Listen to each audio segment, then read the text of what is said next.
My name is Evelyn Carter. I'm 60 years old, and I always believed that family was forever.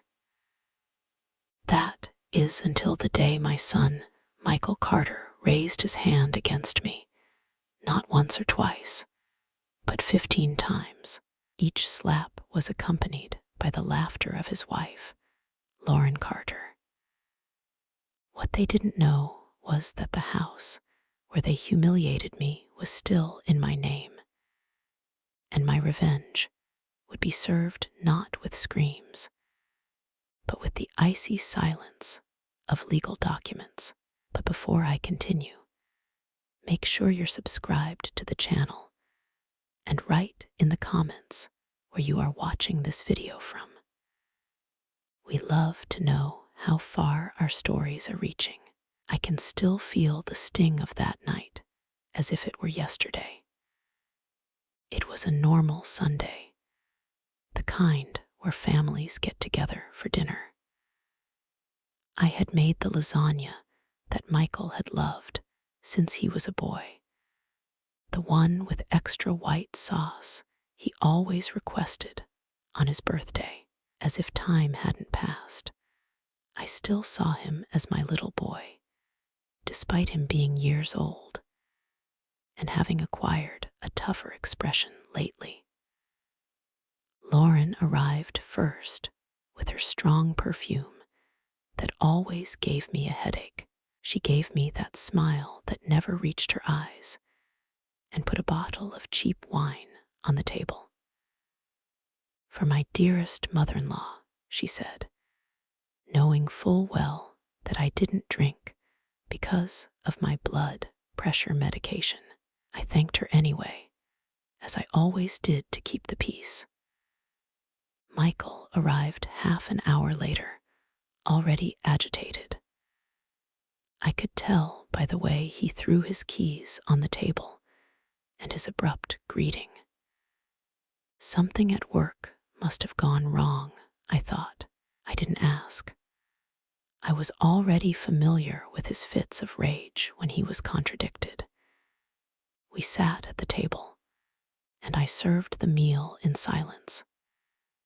It was then that I commented, without thinking much about it, that the kitchen faucet was leaking and needed to be fixed. "The faucet in my house, you mean?" he replied, emphasizing the word as if he needed to remind me that I lived there out of his kindness. But the truth was different. The house had been bought with the money from the sale of the apartment where I had lived for years after my husband passed away. At the time, Michael had said it would be better to put everything in his name for tax reasons. Since I trusted him, I signed the transfer, but I kept the original deed in my name. "It's just a faucet, son," I said in a low voice. That's when he slammed the table, making the silverware jump. "You think you're so smart, huh? You think you can tell me what to do in my own house?" Lauren smiled discreetly behind her napkin, her eyes gleaming with that morbid satisfaction she always showed when there was tension between Michael and me. "Have you forgotten that I took you in when no one else wanted you?" he continued, getting up. "Have you forgotten that you could be in a nursing home right now?" I remained silent, my eyes fixed on my still full plate. The lasagna I had prepared with so much love now seemed like a tasteless mess, heavy like the air around us. "Look at me when I'm talking to you," he yelled, grabbing my chin forcefully to lift my face. That's when it happened. The first blow came as a shock, not so much from the pain, but from the surprise. Never in his entire life had my son raised his hand against me. I felt my cheeks sting as tears welled up in my eyes. Lauren gasped theatrically, covering her mouth with her hand, but her eyes were smiling. She was enjoying the show. "Michael, please," I whispered. The second slap was harder, and then came the third and the fourth. I lost count after the fifth. My ears were ringing, and my whole face was on fire. I didn't scream. I didn't beg. I stayed seated, stiff as a board, as my own son unleashed his rage on me. When he finally stopped, he was panting. I looked at him without recognizing the man in front of me. Where was the boy who used to hold my hand to cross the street? Where was the teenager who brought me flowers picked from the neighbor's yard on Mother's Day? "This is so you learn to respect who's in charge here," he said, adjusting his shirt as if he had just closed an important business deal. Lauren was smiling openly now, not even bothering to pretend. I got up in silence, leaving my plate untouched, and walked slowly to my bedroom at the back of the house. I closed the door, sat on the edge of the bed, and finally let the tears fall. But they weren't tears of pain or fear. They were tears of a decision that was solidifying in my heart, like ice on a winter night. As I touched my swollen face, I remembered the dresser drawer where I kept the original deed to the house, the document that proved that legally this place was still mine. Michael had convinced me to transfer the property to his name, but we never completed the legal process. He only had a private contract with no real legal value. That night, as I listened to their laughter in the living room as if nothing had happened, I took the deed out of the drawer and put it in a folder. In the morning, when they left for work, I would visit my old friend Robert Hayes, a retired lawyer who still had contacts in the legal field. I went to bed in my clothes, unable to sleep soundly. The hours dragged on as I planned every step of what I would do. It wouldn't be a noisy or violent revenge. It would be silent and definitive, like the ice that now occupied the place where maternal love once existed.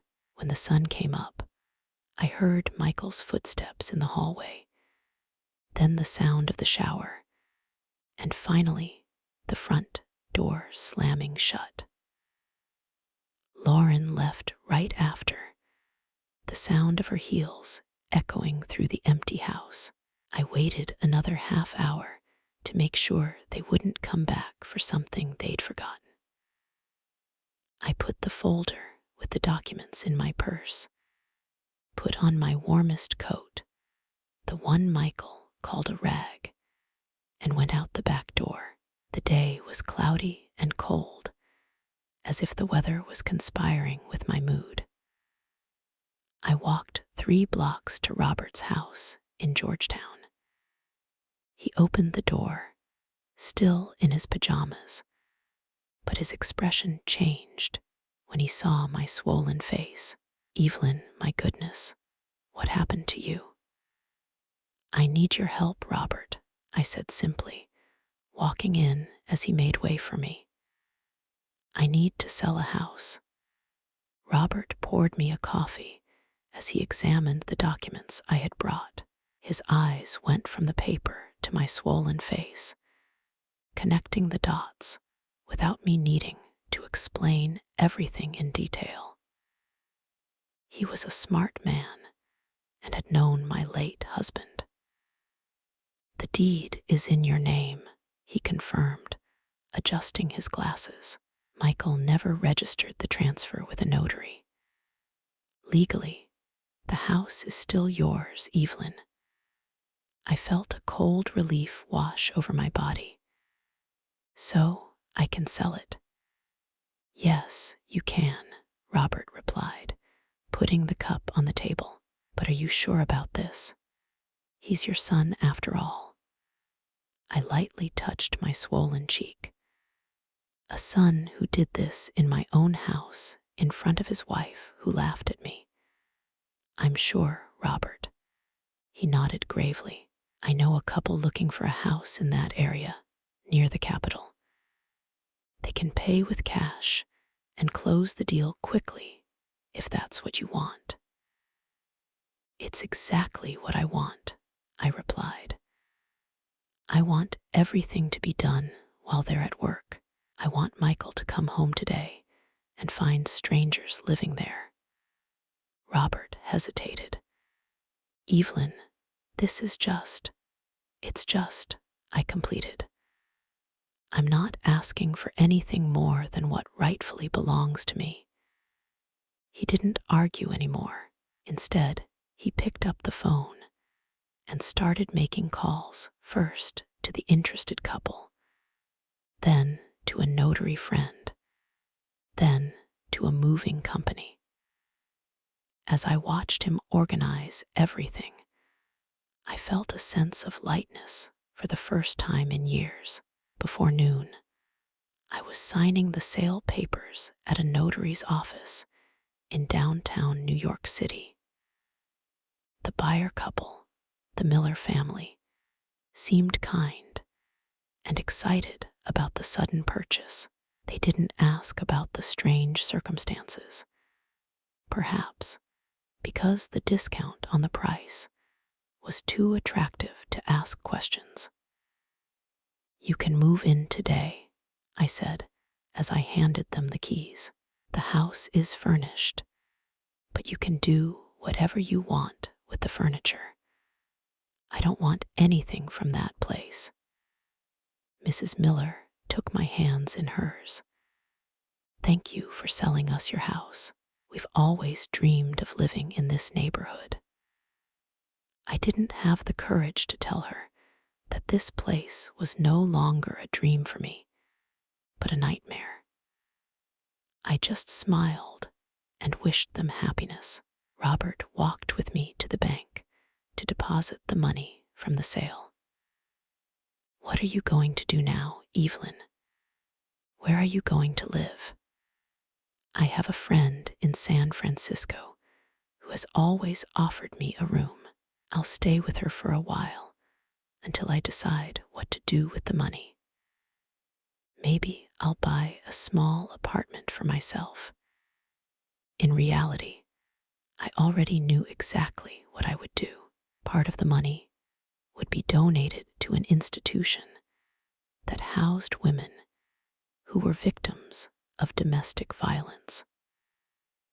The rest would buy a small ranch outside of Austin, Texas, where I could finally have the peace I so deserved after decades of taking care of others.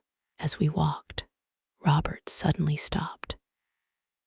Evelyn, aren't you going to get your personal things, clothes, documents, photos? I shook my head. I already took what was essential last night.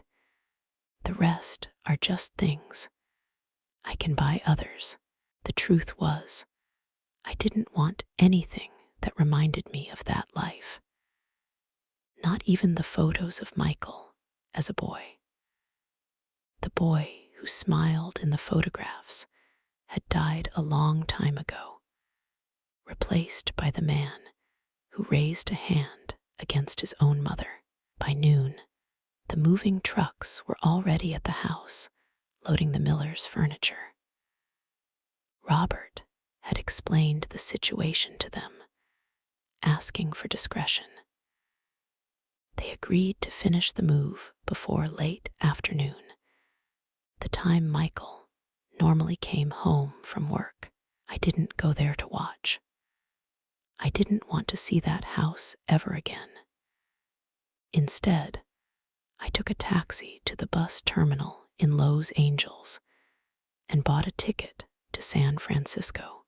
While waiting for the bus, I sent a message to my friend Helen, letting her know I was on my way. "Did something happen, Evelyn?" She replied almost immediately. "I'll tell you when I get there," I typed. But yes, a lot happened. As I sat on the waiting bench, I imagined Michael coming home, putting his key in the lock, only to find it no longer worked. I visualized his face as he found strangers in his living room, the panic in his eyes as he realized he no longer had a place to call his own. Should I feel guilty? Maybe. But every time that guilt threatened to surface, I touched my face, still sore, and remembered Lauren's laughter. No, there was no room for guilt, only for the cold justice that I had served. The bus arrived, and I boarded with only a small suitcase containing a few changes of clothes and the now canceled deed to the house.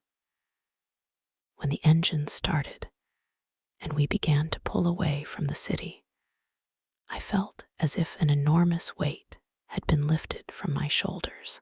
My phone started ringing incessantly hours later. Michael, Lauren, Michael again. I could imagine the chaos they were experiencing.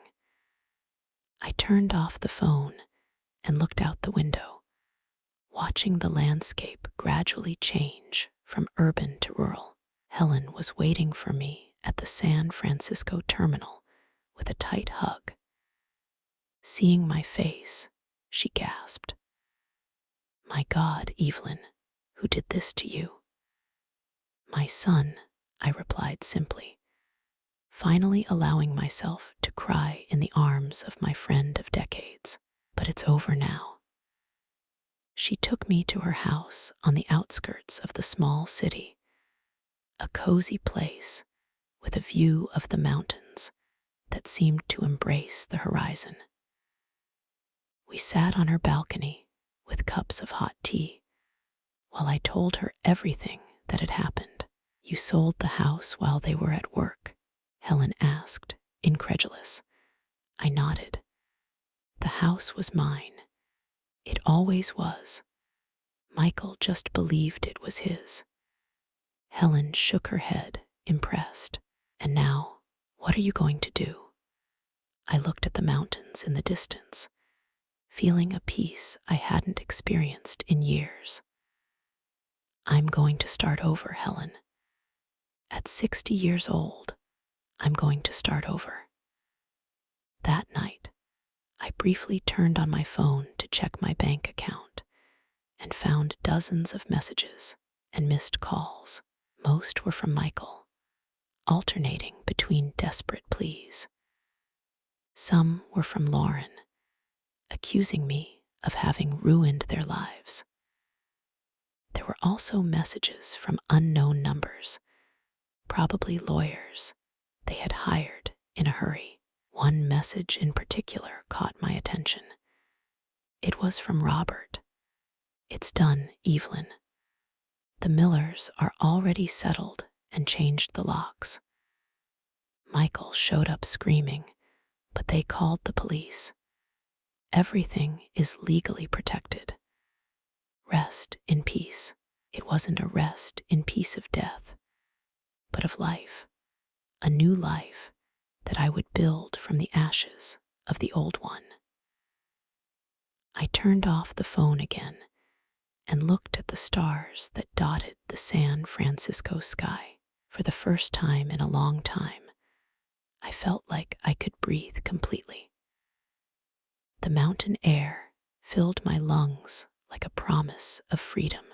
The first few days at Helen's house were strange.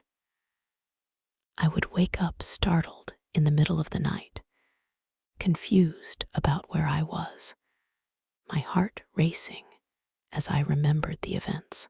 Sometimes I would instinctively touch my face, as if I could still feel the mark of Michael's blows. The swelling had gone down, but the memory was still as vivid as an open wound. Helen noticed my unease. One morning, as we were drinking coffee on the balcony, she took my hand. "You did what you had to do, Evelyn. Don't carry guilt for it."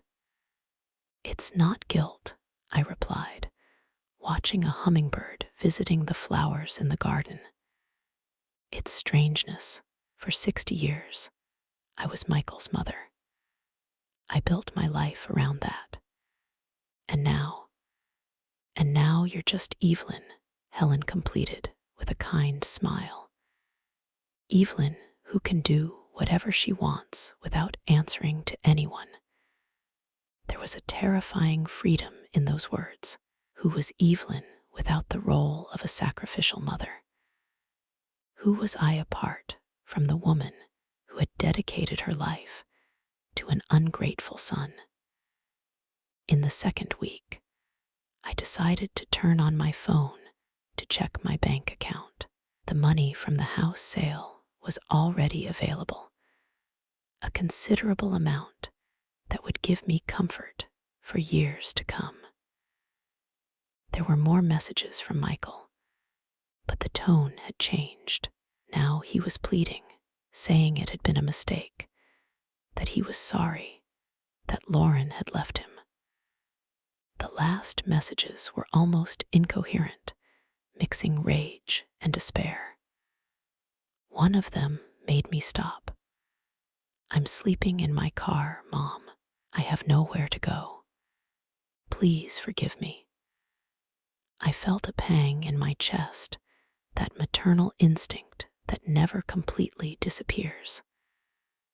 For a moment, my fingers hovered over the keyboard, about to reply, but then I remembered Lauren's laughter, the sound of his hand against my face, the humiliation I felt sitting at that table while they enjoyed my pain.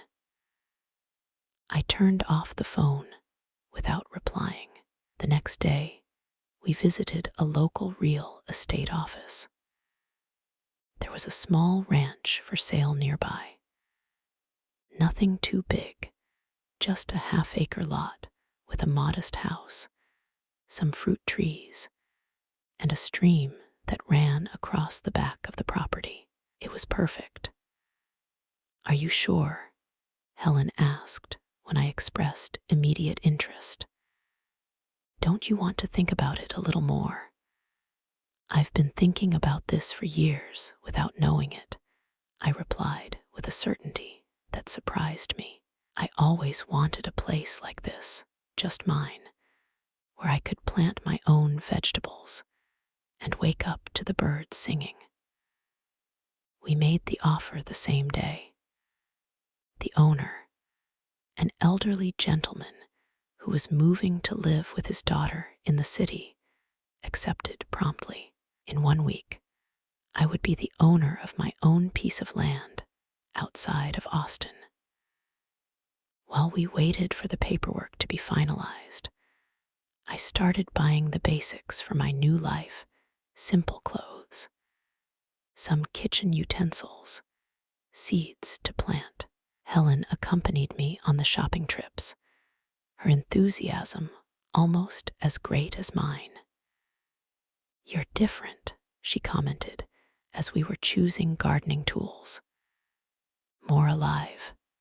It was true.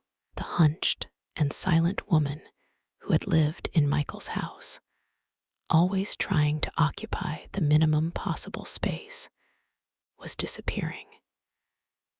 In her place, someone who had forgotten how to exist was emerging. The Evelyn who made plans, who smiled without fear, who chose for herself. Days before moving to the ranch, a strange car stopped in front of Helen's house. My heart froze when I saw Michael get out of the vehicle. He was disheveled, with a scruffy beard and deep dark circles under his eyes. He looked like he had aged years in just a few weeks. How did he find us? I whispered to Helen, who was beside me at the window. He must have called all your friends until he found out, she replied, squeezing my arm in solidarity. Do you want me to send him away? I took a deep breath, feeling the initial fear give way to a cold calm. No, I'm going to talk to him. Helen looked at me, surprised. Are you sure? After what he did? Exactly because of that, I replied. I need to close this chapter once and for all. I walked out to the balcony as Michael approached slowly, like a wounded animal. When he saw me, he stopped, unsure. His eyes scanned my face, where the last vestiges of the bruises were still visible. Mom, he began, his voice choked. I raised my hand, interrupting him. Don't call me that. You lost that right that night. He swallowed, his eyes filling with tears. Please let me explain. I was drunk. I had problems at work. Lauren was pressuring me. 15 times, I said simply. You hit me 15 times while your wife laughed. There's no explanation for that, Michael. He fell to his knees on the stone path, sobbing. I lost everything. Mom, Lauren left me. I'm sleeping in my car. My friends aren't answering my calls. Nobody wants to help me. I watched him there, broken, the son I had raised, who I had rocked in my arms when he had a fever, for whom I had sewn superhero costumes, whom I had taught to ride a bicycle, now reduced to a broken man, begging not for forgiveness, but for convenience. What do you want, Michael? I asked, my voice softer now, but no less firm. I want to go back, he sobbed. I want my life back. Please tell the new owners it was a mistake, that you couldn't sell the house. And there it was. It wasn't true repentance. It was just desperation to get back his lost comfort.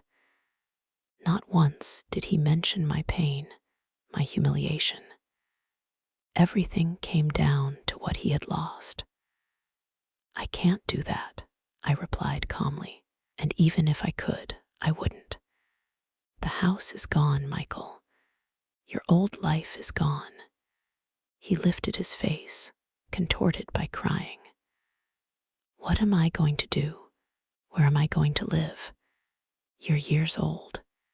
You have a job and your health. You're going to do what many people do. Start over. Rent a small place.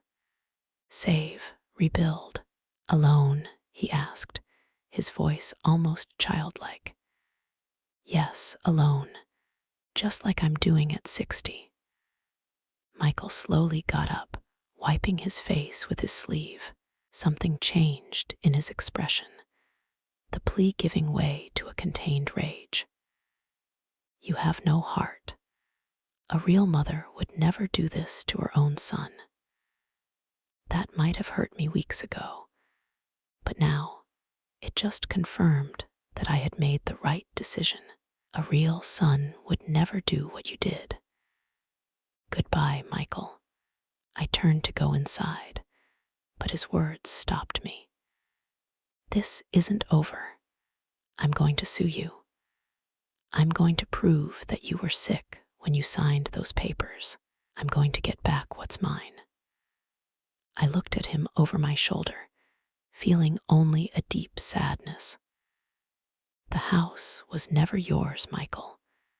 That was your mistake from the beginning. I went inside and closed the door, listening to his screams turn into increasingly desperate threats.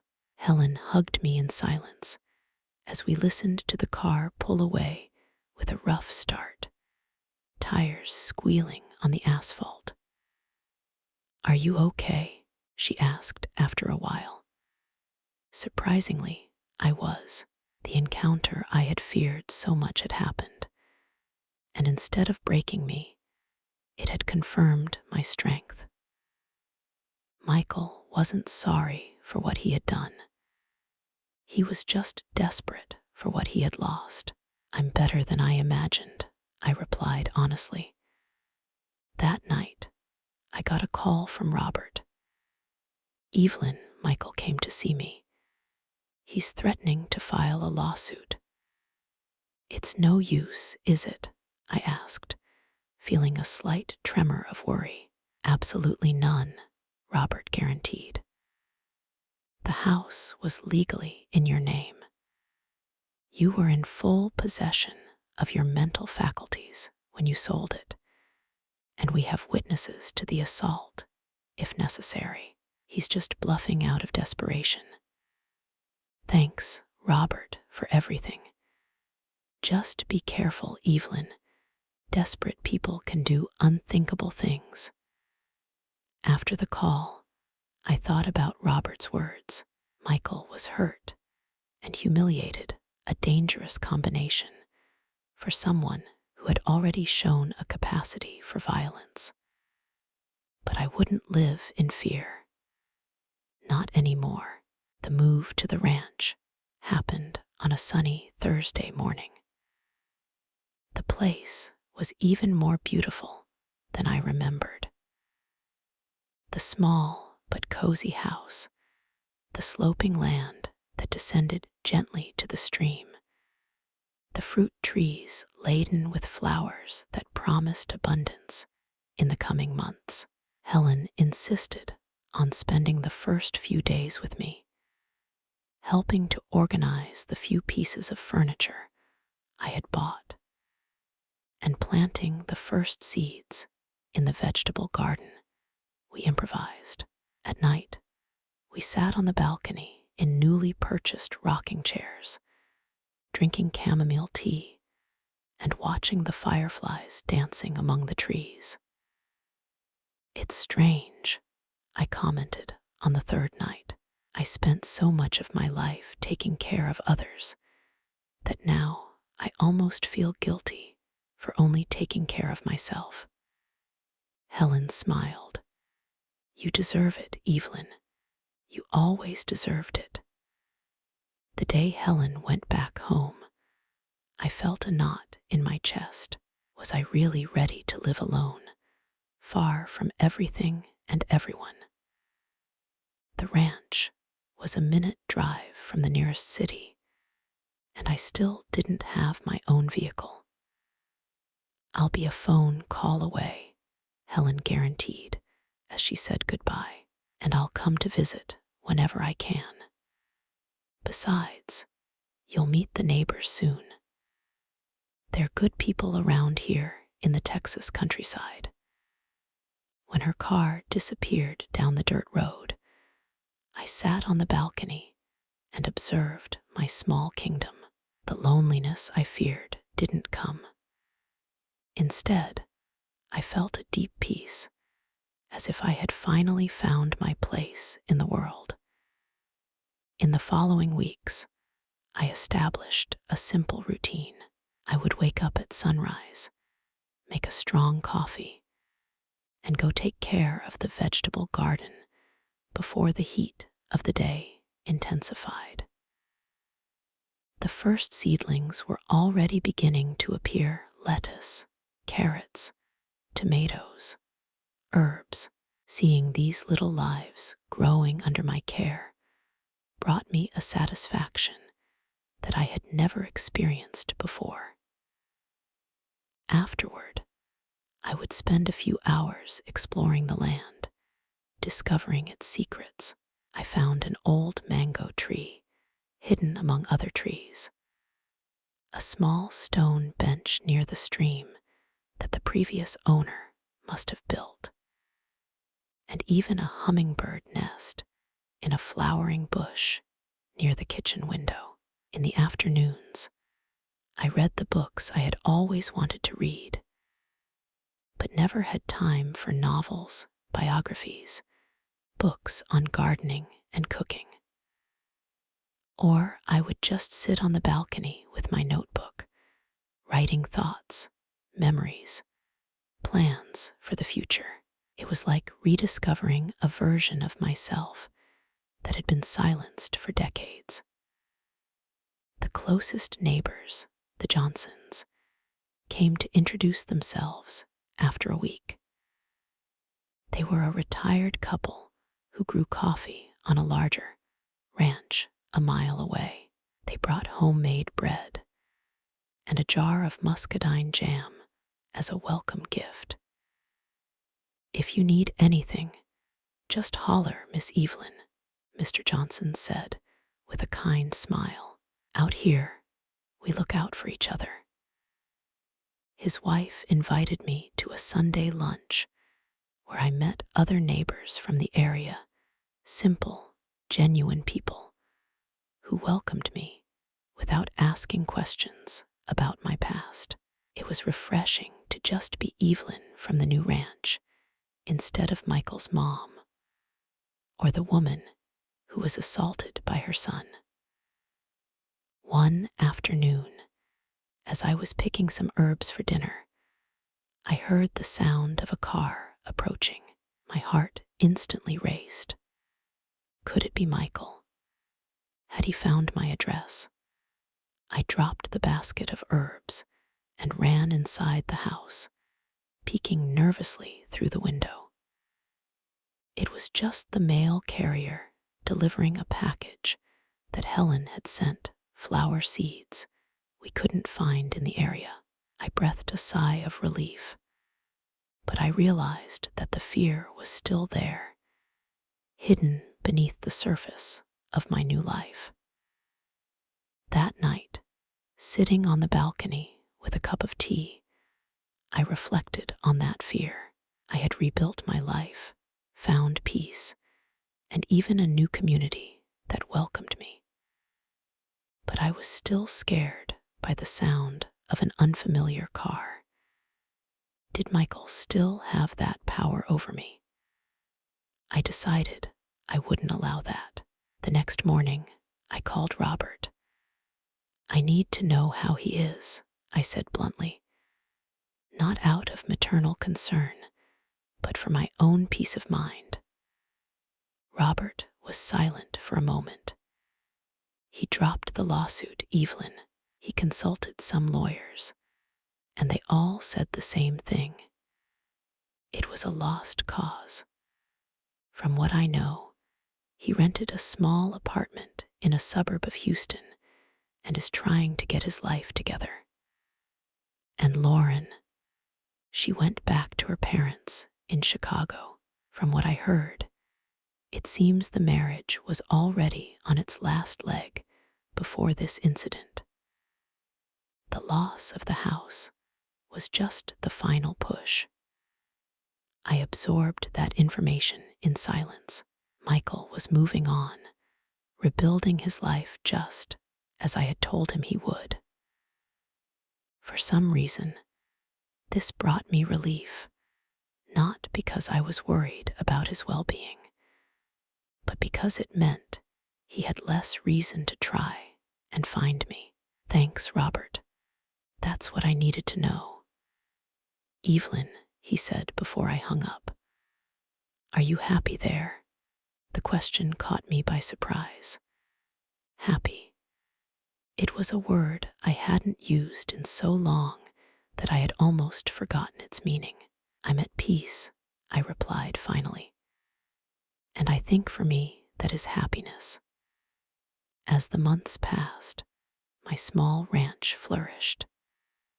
The vegetable garden already produced enough vegetables, not only for my own consumption, but also to trade with the neighbors for other items, fresh eggs, homemade bread, milk. The fruit trees began to bear their first fruits, and I learned to make jams and preserves with Mrs. Johnson. I bought some hens for fresh eggs and a dog, a caramel-colored mutt who showed up on the road one day and decided my yard would be his new home. I named him Popcorn because he would jump with joy whenever he saw me coming with his food. One morning, I had an unexpected visitor. It was Helen, accompanied by an elderly woman I didn't recognize at first. "Evelyn, this is Matilda," Helen introduced.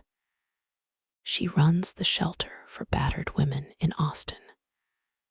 Only then did I remember. I had donated a considerable portion of the money from the house sale to that institution without revealing my identity. Matilda took my hands in hers. "I came personally to thank you. Your donation allowed us to fix the leaking roof and buy new beds for the children." A lump formed in my throat. "You don't have to thank me. I just hope it helps other women find the strength that took me so long to find." "You are an example for all of us," Matilda said, with teary eyes. "Helen told me your story. What you did takes a courage that few have." I didn't consider myself brave. I had only done what was necessary to survive. But seeing the gratitude in that woman's eyes, I realized that my story could mean something to other people besides myself. That same day, after the visitors left, I sat down at my kitchen table and started writing. Not a simple entry in my diary, but the beginning of a book. My story told not with rage or bitterness, but as a testimony that it's never too late to start over, to demand respect, to find peace. I wrote every night for weeks, the words flowing like the stream that ran through my property, sometimes calm, sometimes turbulent, but always moving forward. I wrote about the blows, about the investigation, about the sale of the house, about my rebirth on the ranch. I wrote without reservation, putting on paper pains I had never shared with anyone. When I finished the manuscript, I sent it to Helen, who showed it to a friend who worked at a small publishing house. To my surprise, they were interested in publishing it. "Your story can help other women find their own strength," the editor said over the phone. "Especially older women who believe they are trapped in abusive situations." The launch of the book, Starting Over at 60, took place at a small bookstore in the city months later. I was nervous, unsure if I had done the right thing by exposing my life so openly. What if Michael read it? What if he tried to stop me? But when I saw the room full of women, some young, some middle-aged, many older like me, I realized that my story no longer belonged only to me. It was a beacon for others who were still lost in the darkness that I knew so well. "How did you find the courage?" a woman asked during the signing session, her trembling hands holding my book. I thought for a moment before answering. It wasn't courage I found first. It was dignity. The courage came later when I realized I deserved more than I was getting. She nodded with tears in her eyes and whispered a thank you that carried the weight of decades of silence.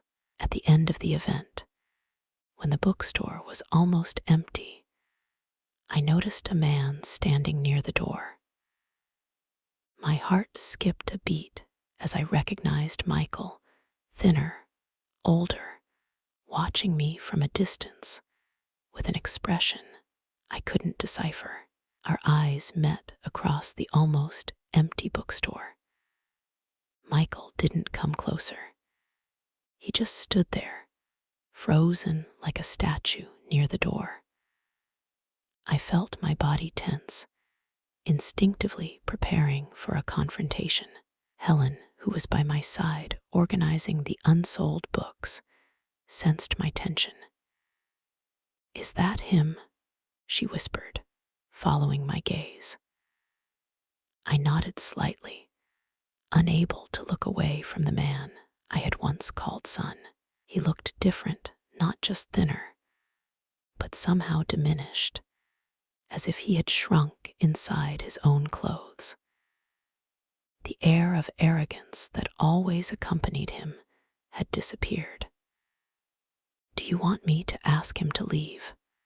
Helen offered, her tone protective. "No," I replied, surprised by my own calm.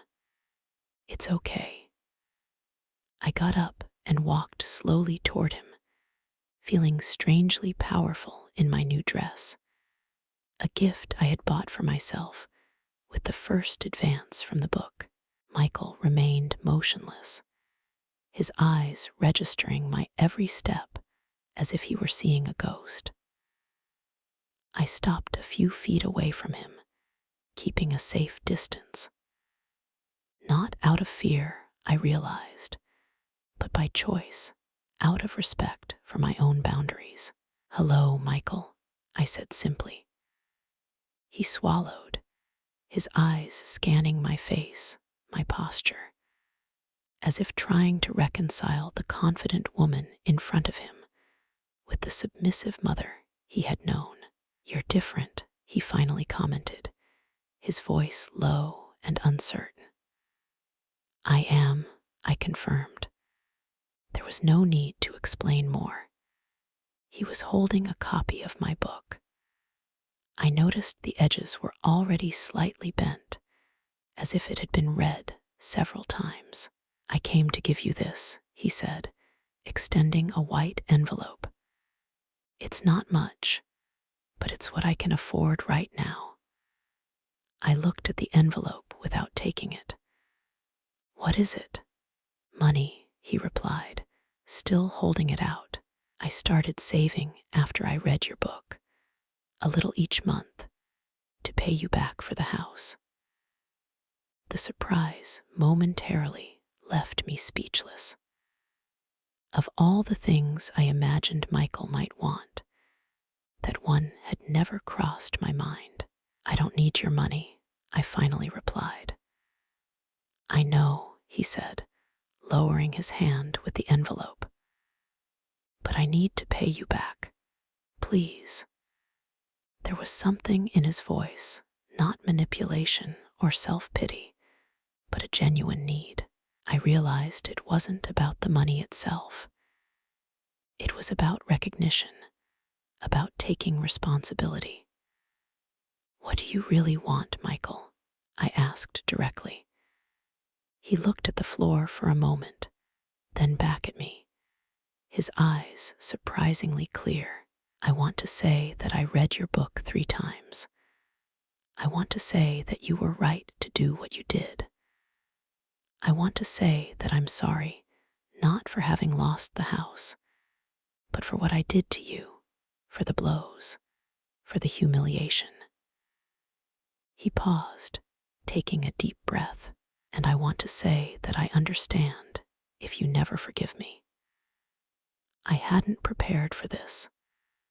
I had imagined Michael furious, threatening, maybe even vengeful or pathetic, begging for financial help, but not this sober, thoughtful version that seemed to have truly understood the weight of his actions. "Where are you living now?" I asked, changing the subject while I processed his words. "I rented a small apartment near work," he replied. "Nothing special, but it's what I can afford here in Houston." "And Lauren," a sad smile appeared on his face.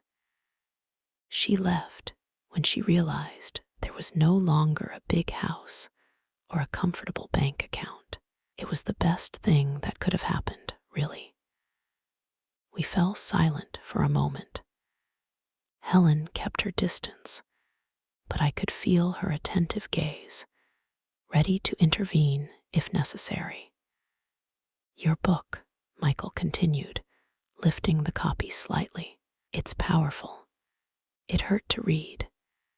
It hurt a lot, but I needed to. I had never seen things from your side before. Most abusers don't, I replied, surprised by the analytical coldness in my voice. It wasn't cruelty, just an observation. I know I don't deserve anything from you, he said, his voice failing. I just wanted you to know that I'm trying to be a better person. I'm going to a support group for men with a history of violence. I'm learning. I looked at him. I really looked at him. Beyond the familiar figure of my son, beyond the good and bad memories, I saw only a middle-aged man trying to rebuild himself from the wreckage of his own mistakes, not so different from what I myself had done. I'm glad you're seeking help, I said sincerely. It's the first step. He nodded, still holding the envelope. I still want you to accept this. Not for you, but for me. I need to start mending what I did in some way. I thought for a moment and had an idea. There's a shelter for battered women in the city. It's called the House of New Beginnings. Make your donation there. His eyes widened slightly in understanding. That's the place where you donated some of the money from the house, right? It's in the book, I nodded. They need it more than I do. He put the envelope in his pocket, accepting my suggestion. I'll do that first thing tomorrow. Another silence, less tense this time. Your ranch seems like a beautiful place, he commented, referring to the descriptions in the book. You seem happy there. I am, I confirmed. I found my place. I'd like to, he began, hesitating. No, forget it. What? Nothing. I don't have the right to ask for anything. I understood what he wanted to say even without him finishing the sentence. He wanted to visit me, to see where I lived, maybe try to rebuild some kind of relationship. But he was right. It was too soon. Maybe it always would be. I have to go, he said finally, sensing my silence. I just wanted to see you and tell you this personally. Your book is going to help a lot of people. You're stronger than I ever imagined. It was the most sincere thing Michael had ever said to me in his entire adult life, not a manipulation or a flattery to get something in return. Just a simple truth offered without expectations. Thanks for coming, I replied, surprising us both. And good luck with your recovery. He nodded, a barely perceptible movement, and then turned to leave. At the door, he stopped and looked back one last time. Mom, Evelyn, I'm truly sorry. And then he was gone, leaving only the sound of the bookstore's door chime tinkling softly behind him. Helen came over immediately. Are you okay? What did he want? I took a deep breath, feeling a strange mix of emotions I couldn't name. It wasn't forgiveness. It was too soon for that. It wasn't reconciliation. Some bridges, once burned, can't be rebuilt. It was something more subtle, more complex. He wanted to acknowledge what he did, I finally replied. And I think he also needed to see that I'm okay. And are you? Helen asked, searching my face for signs of disturbance. I thought about my current life, The peaceful ranch with the murmuring stream, the hens happily scratching in the yard, Popcorn, who greeted me every morning with boundless enthusiasm, the shared meals with the neighbors, the quiet nights writing by the light of a table lamp. "I'm better than I've ever been," I answered honestly. That night, back at the ranch, I sat on the balcony with a cup of tea and watched the stars. Popcorn was sleeping at my feet, snoring softly. The meeting with Michael had stirred up feelings I thought I had buried, but not in the way I feared. I realized that I didn't hate my son. I didn't love him like I used to either. That love had been burned along with my dignity that fateful night. What I felt was something closer to distant compassion, the kind of feeling you have for a stranger trying to fix their life after a big mistake. I took my notebook and started writing, not for a new book, but for myself. I wrote about the encounter, about the words we exchanged, about the diminished man Michael had become. I wrote about the strange sense of closure that conversation had brought. When I finished, I closed the notebook and breathed in the pure night air. The scent of jasmine blooming near the balcony filled my lungs. I was at peace, not because of Michael's repentance, but in spite of it. My happiness no longer depended on his approval, his love, or his recognition. It was entirely my own. Spring came to the ranch with an explosion of colors and scents. The muscadine tree near the house was filled with bright, dark berries. The orange trees were heavy with fragrant white flowers, and the vegetable garden thrived with lush greens. I woke up every day to the sound of birds singing and fell asleep to the croaking of frogs by the stream. My book gained unexpected attention. I started receiving letters from readers, mostly older women, who, like me, had endured abuse for years, convinced it was too late to change. Some wrote that my story had given them the courage to leave toxic relationships. Others had confronted adult children who mistreated them. Each letter filled me with an emotion I had never experienced before, a sense of greater purpose that transcended my own journey. One morning, I received a call from Matilda, the director of the women's shelter. "Evelyn, we have a delicate situation here. A 70-year-old woman arrived yesterday after running away from her son, who was keeping her practically under house arrest. She's very frail and scared. She read your book and insists on talking to you. I know it's a lot to ask." "I'll be there today," I replied without hesitation. I asked for a ride from Mr. Johnson, who was going to the city that afternoon. The shelter was in a renovated old mansion with a welcoming garden at the entrance. Matilda met me at the door with a hug. "She's in the back room," she explained as she guided me through the hallways. "Her name is Alina. She was a teacher before she retired. Her son took complete control of her pension and isolated her from all her friends. She escaped when he went to work." We stopped in front of a simple door painted a soft yellow. Matilda knocked lightly. "Miss Alina, Evelyn is here to see you." I entered the modest but comfortable room alone.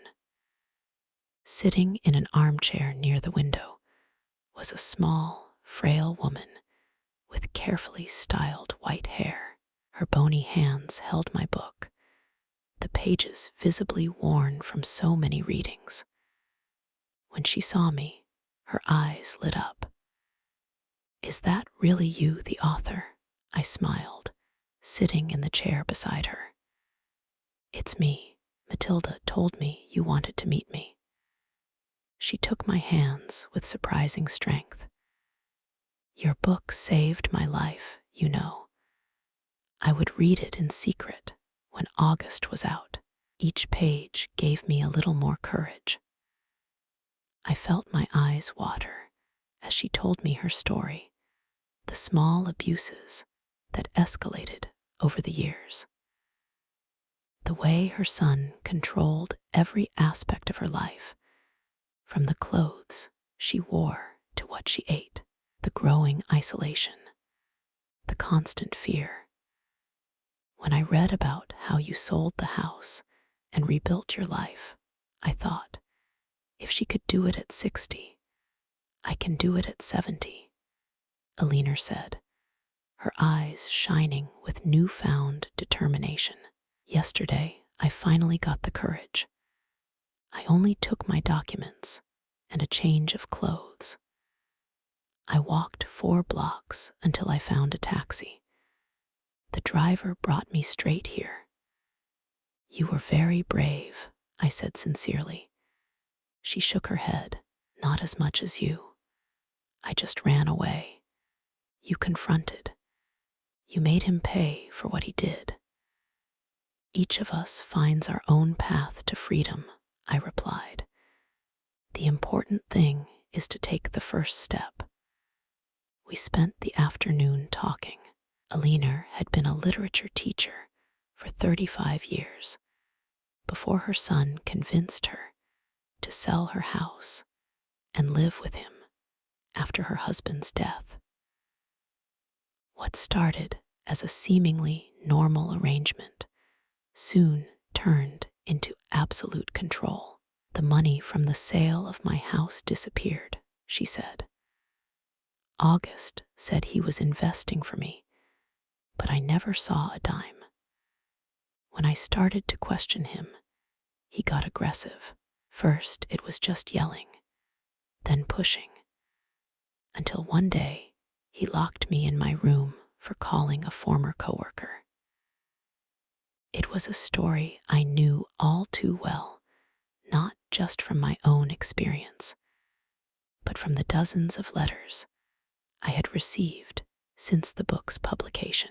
The pattern was always the same: isolation, financial control, intimidation, violence. "What are you going to do now?" I asked. A determined smile appeared on her wrinkled face.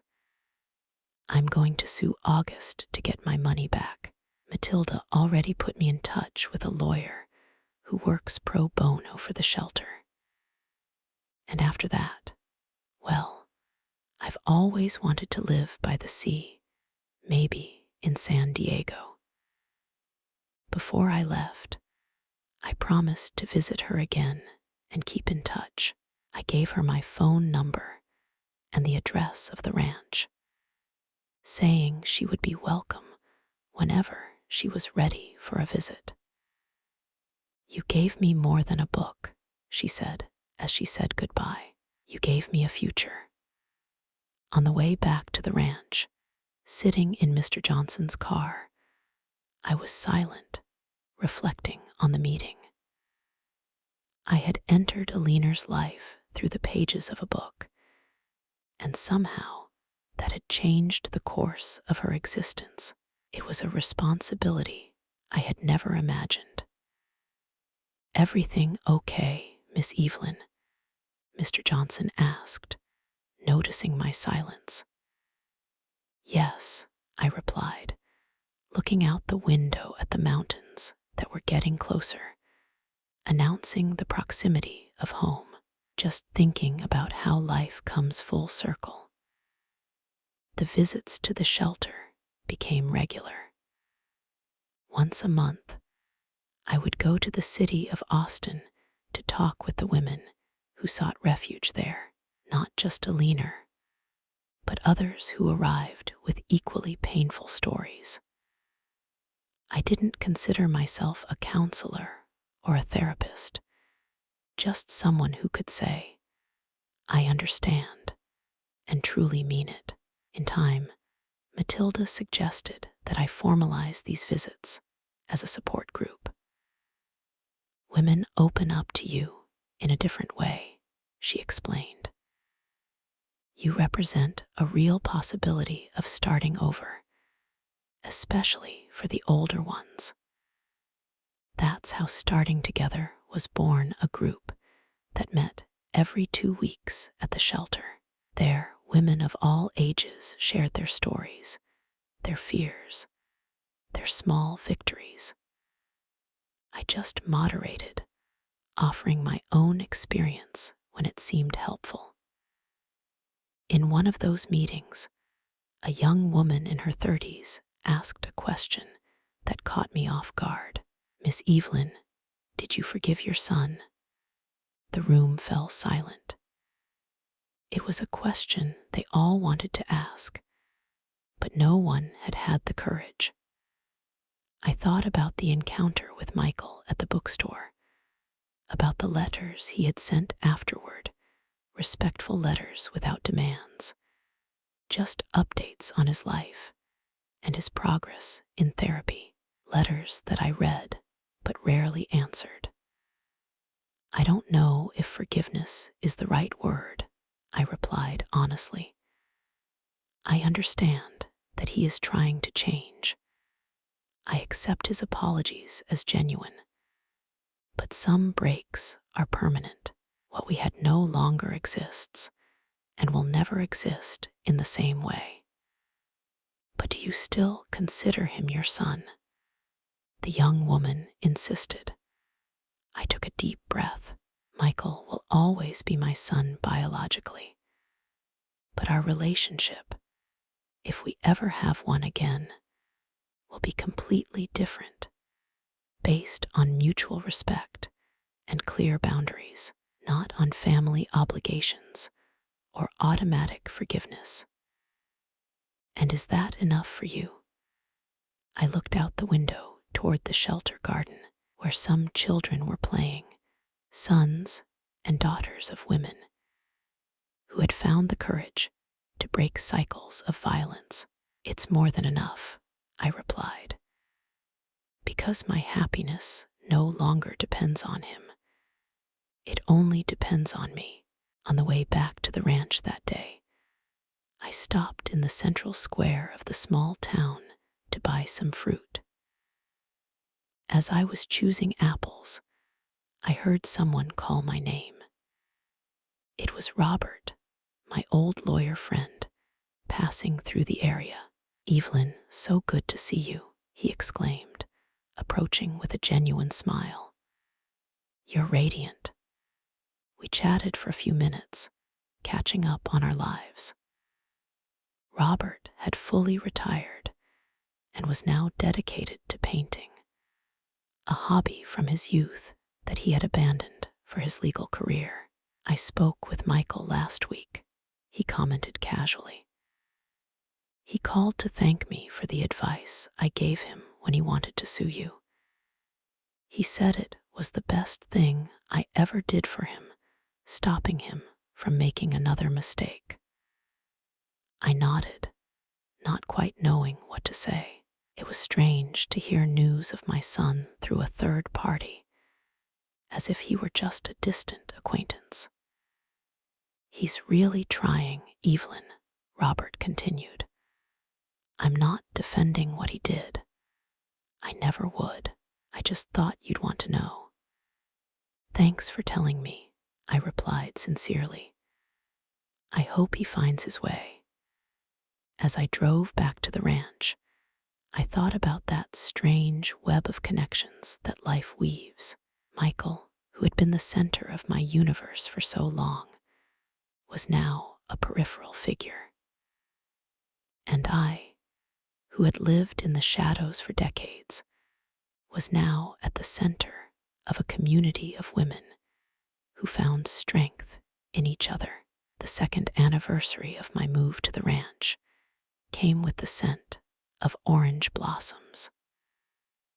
I decided to celebrate with a Sunday lunch, inviting the people who had become important in my new life: Helen, the Johnsons, Matilda, some women from the support group who had already moved on, including Alina, who now lived in a small apartment by the sea, just as she had dreamed in San Diego. Sunday morning dawned perfectly. Blue sky, pleasant temperature, a light breeze rustling the leaves of the trees. I woke up early to prepare the house and cook.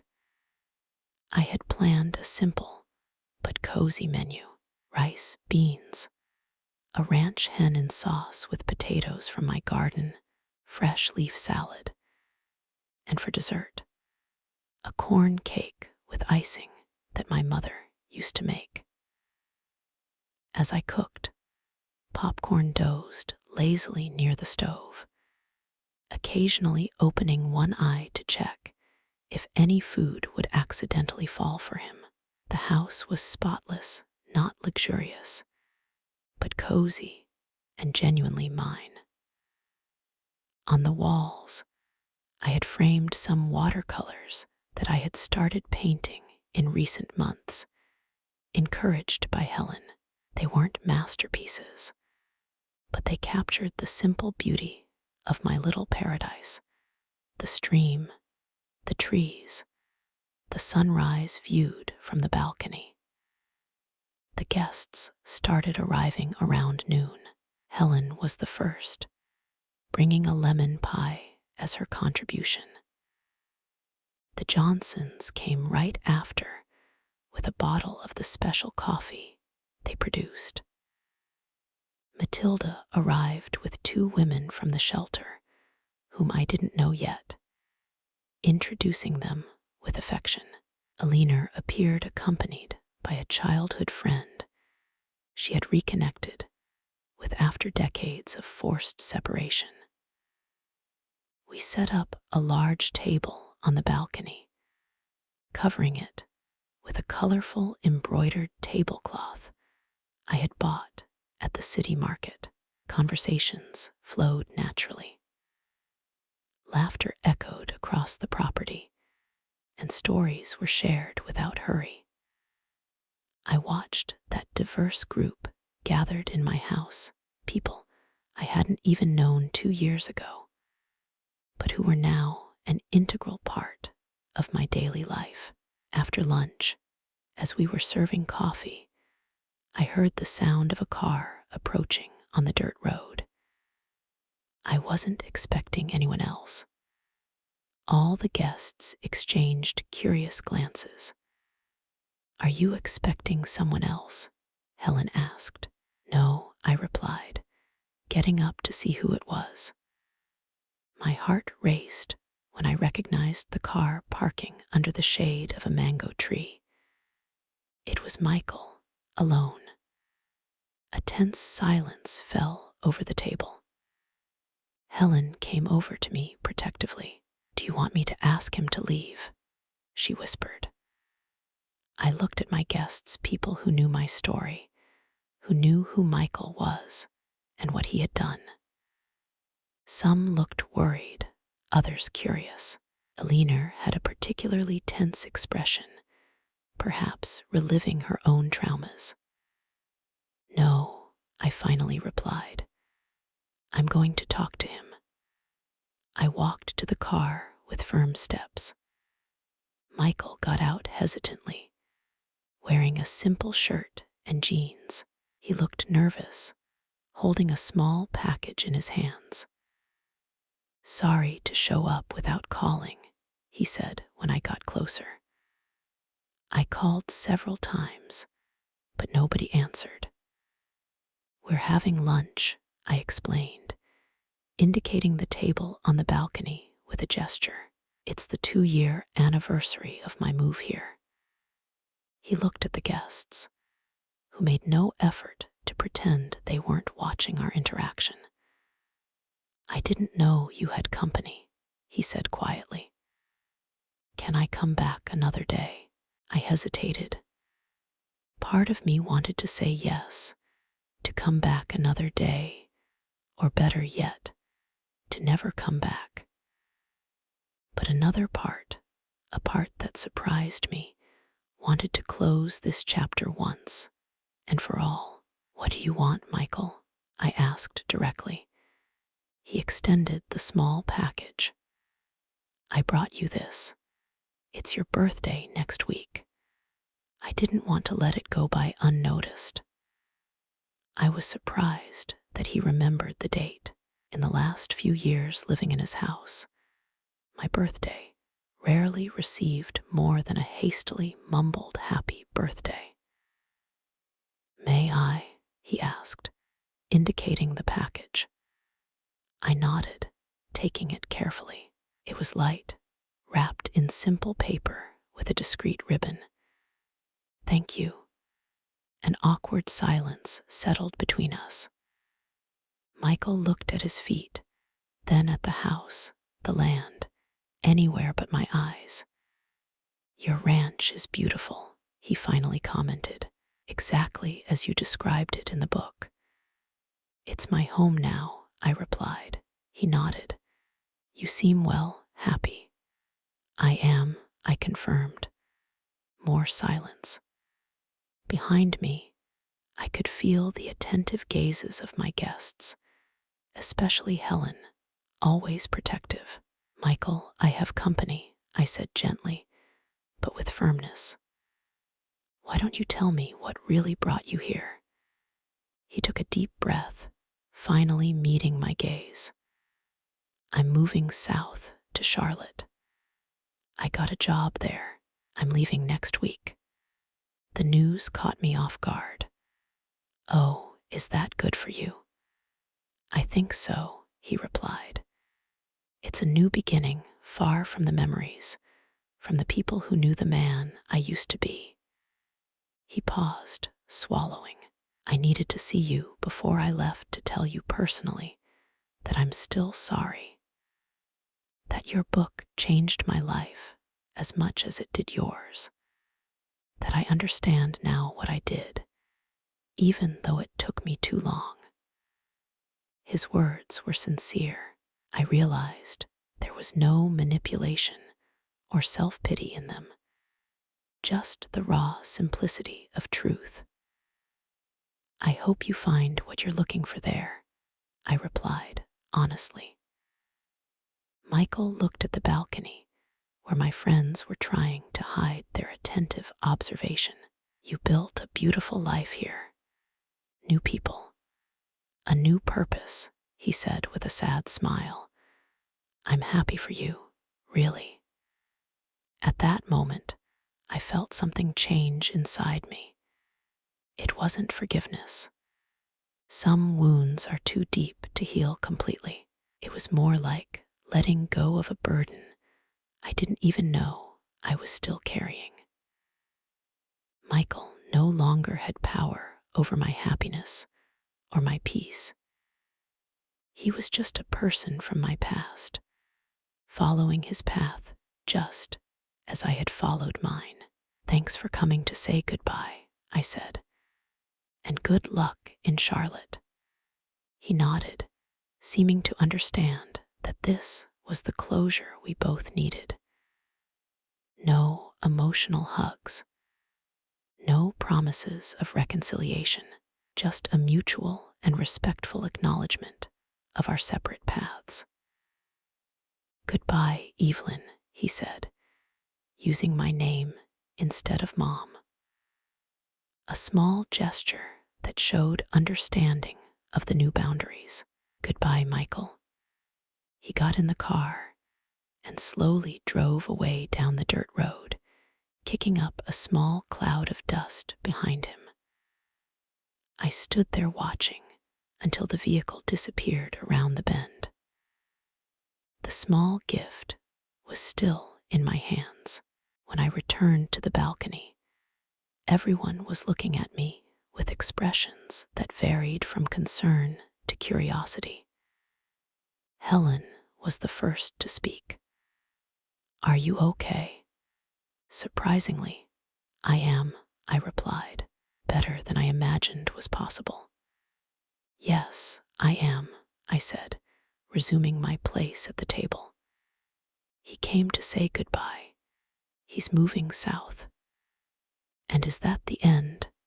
Alina asked softly, her wise eyes reading more than my words. I thought for a moment before answering. "I think it's an appropriate end. Not dramatic, not cinematic, just enough." There were understanding nods around the table. Many of those people had experienced their own closures, some complete, others partial, all necessary to move forward. "What did he bring you?" Helen asked, indicating the package I had placed on the table. "I don't know," I replied, beginning to carefully undo the wrapping. Inside was a small carved wooden box, simple but pretty. When I opened it, I found a delicate gold wristwatch that I recognized immediately. It had belonged to my grandmother, then my mother, and finally me. I thought it had been lost during the hasty move from Michael's house. I found it among the things that were left behind, read the small note next to the watch. "I know how much it means to you. I'm sorry for everything." I touched the watch gently, feeling its familiar cold texture against my fingers. It was more than an object.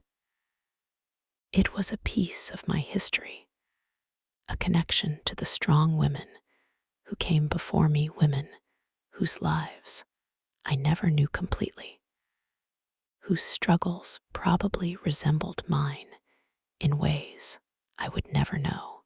"It was my grandmother's," I explained to the guests. "I thought I had lost it forever." "How nice that it came back to you," Mrs. Johnson commented gently. I put the watch on my wrist where it belonged. In a way, it was symbolic. The time that had been interrupted was now flowing again, marking not just hours and minutes, but also the continuity of life with all its imperfect breaks and repairs. The rest of the afternoon passed in a lighter atmosphere.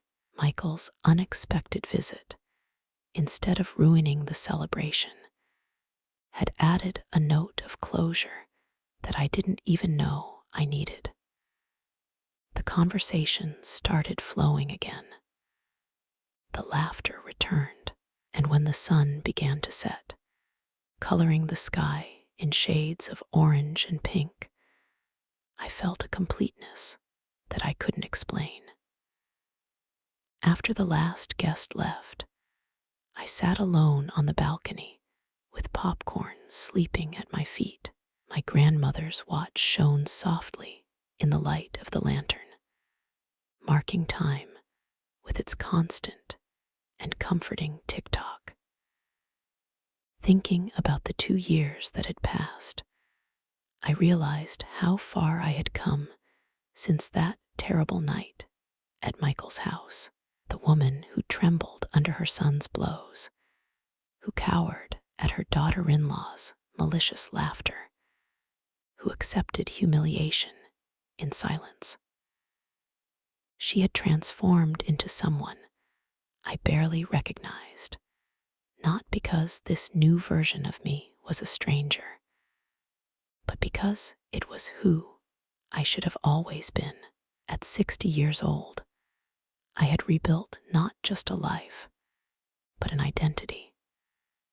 An identity based not on sacrifices or family obligations, but on conscious choices and healthy boundaries. I had discovered that it's never too late to say no to disrespect, no to violence, no to relationships that diminish instead of elevate. And maybe most importantly, I had discovered that it's never too late to say yes to myself. The sun disappeared completely on the horizon, leaving only one last halo of golden light. I got up, called popcorn, and went inside the house I had truly made my own. Tomorrow would be another day in my new life, a life I had conquered not only by surviving the blows, but by finding the courage to respond to them, not with more violence, but with a cold and precise determination that changed everything.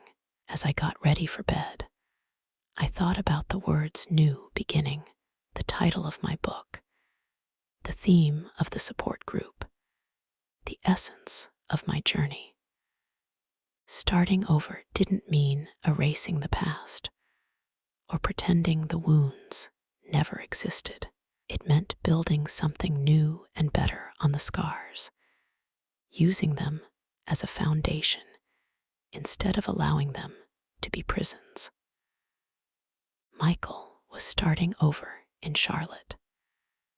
Alina was starting over by the sea in San Diego. Other women were starting over in small city apartments, in new relationships they were building.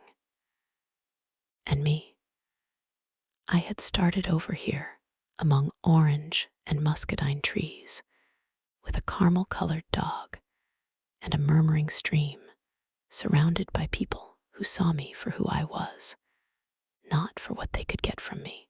Time had taught me that revenge doesn't need to be loud or violent to be effective.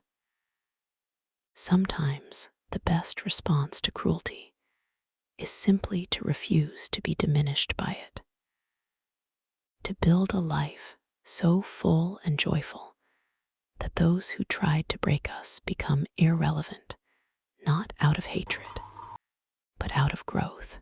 This was my truth at 60 years old. That life can flourish more beautifully after a devastating storm. That the strongest roots often grow in soil that was completely turned over.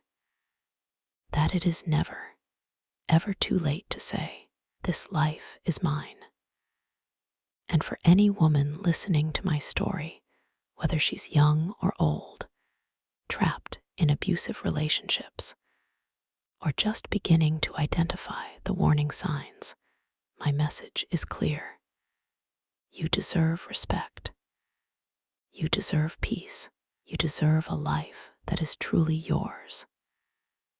And if I, at 60 years old, could find the courage to start over after decades of submission, you can too. It doesn't matter your age, your financial situation, or your fears. The first step is the hardest, but each step after it becomes a little easier, until one day you find yourself walking, no, dancing, toward a freedom you didn't even know existed. Now, if you liked this story, click subscribe and tell me